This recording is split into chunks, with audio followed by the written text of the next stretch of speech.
আজকে আমি আপনাদের সাথে শেয়ার করব চিকেন পরোটা রোল রেসিপি। খুবই সিম্পল একটা চিকেনের পুর সাথে সসের একটা লেয়ার। খুবই সাধারণ কিছু ঘরোয়া উপকরণ, তৈরি করার পদ্ধতিটাও সহজ, খেতে খুবই মজার। আশা করছি রেসিপি ভালো লাগবে। তো চলুন কথা না বাড়িয়ে শুরু করা যাক। আসসালামু আলাইকুম, welcome back to my channel Ayesha's kitchen. আজকের রেসিপির জন্য আমি এখানে 3 কাপ ময়দা নিয়েছি। আপনারা চাইলে আটাও নিতে পারেন, তবে ময়দায় রেজাল্ট বেশি ভালো আসে।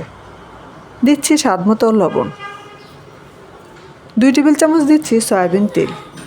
এবার খুব ভালোভাবে হাত দিয়ে মিশিয়ে নিব।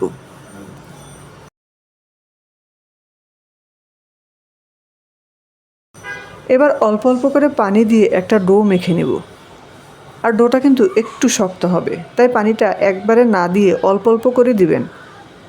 তাহলে ডোটা নরম হয়ে যাওয়ার আর কোনো ভয় থাকবে না।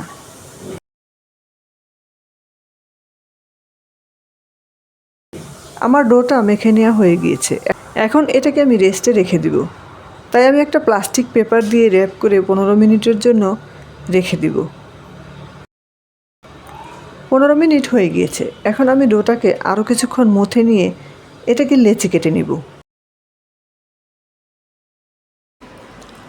এই জন্য আমার সব থেকে সহজ লাগে এভাবে একটু লম্বা করে নিয়ে একটা ছুরির সাহায্যে ছোট ছোট টুকরো করে কেটে নিলে যেন সবগুলো পরোটার সাইজ সমান হয়। সবগুলো লেচি কাটা হয়ে গেলে এখন এখান থেকে আমি একটা লেচি নিয়ে এভাবে করে রুটির মতো বেলে নিব। যতটা সম্ভব পাতলা করে রুটিটা বেলে নিতে হবে। তারপর এর মধ্যে আমি কয়েক ফোঁটা তেল দিয়ে দিচ্ছি। তেলটাকে একটু স্প্রেড করে নিতে হবে। এবার এর উপরে শুকনো অল্প একটু ময়দা ছিটিয়ে দিতে হবে। ময়দাটাকেও ভালোভাবে একটু স্প্রেড করে দিতে হবে। এবার মাঝখান দিয়ে ছুরির সাহায্যে সামান্য একটু কেটে এটাকে পেঁচিয়ে পেঁচিয়ে রোল করে নিচ্ছি। এবং আমি কিভাবে কাজটা করছি আই হোপ আপনারা দেখতে পাচ্ছেন। এবার এটাকে চাপ দিয়ে লেচি শেপে দিয়ে দিতে হবে। এবার একটা পাত্রে আমি 2 টেবিল চামচের মতো তেল রেখেছিলাম। লেচিটাকে সেই তেলের মধ্যে রেখে দিব। আর এইভাবে করে আমি সবগুলো লেচি বানিয়ে তেলের মধ্যে রেখে দিব। একটা প্লাস্টিক পেপার দিয়ে রেপ করে আবারও রেস্টে রেখে দিব। আর এই ফাঁকে আমি চিকেনের পুরটা রান্না করে নেব। চিকেনের পুরটা রেডি করার জন্য আমি এখানে মেজারমেন্ট কাপের 1.5 কাপ পরিমাণ চিকেন নিয়েছি।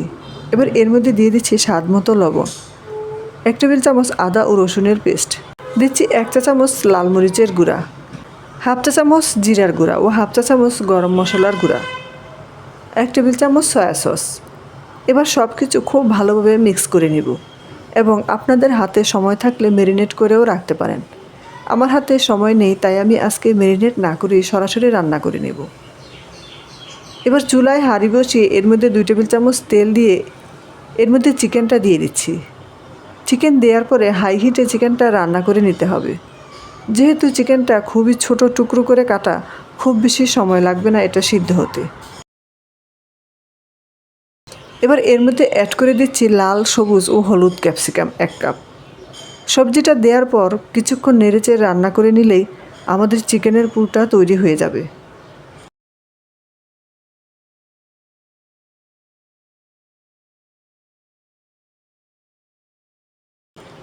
আর এরই মাঝে কিন্তু যে ডোটা রেখেছিলাম সেট করার জন্য সেটা সেট হয়ে গিয়েছে। আর এখান থেকে একটা লেচি নিয়ে আমি পরোটা বেলে নেব। উপরে সামান্য একটু ময়দা দিয়ে দিলাম।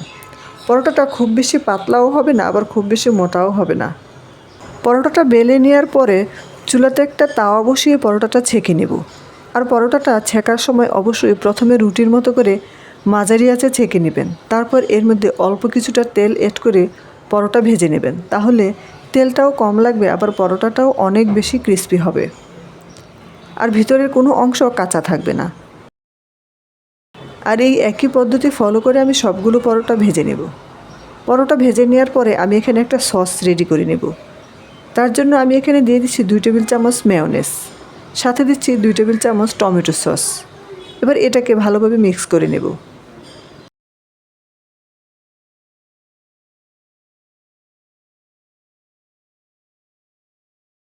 সসটা রেডি করে নেওয়ার পরে পরোটার উপরে সসটাকে স্প্রেড করে দিতে হবে।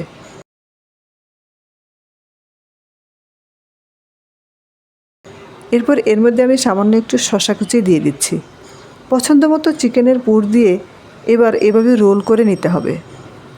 রোল করার পরে নিচের দিকটা একটা টিস্যু দিয়ে পেঁচিয়ে দিচ্ছি, এতে করে খেতে সুবিধা হবে। এই তো তৈরি হয়ে গেল ইফতারে ভিন্ন রকম আইটেম চিকেন পরোটা রোল। আশা করছি রেসিপিটা ভালো লেগেছে। ভালো লাগলে লাইক, কমেন্ট, শেয়ার করবেন। সাবস্ক্রাইব করে নিয়মিত চ্যানেলের সাথেই থাকবেন। ভালো থাকবেন, সুস্থ থাকবেন। আল্লাহ হাফেজ।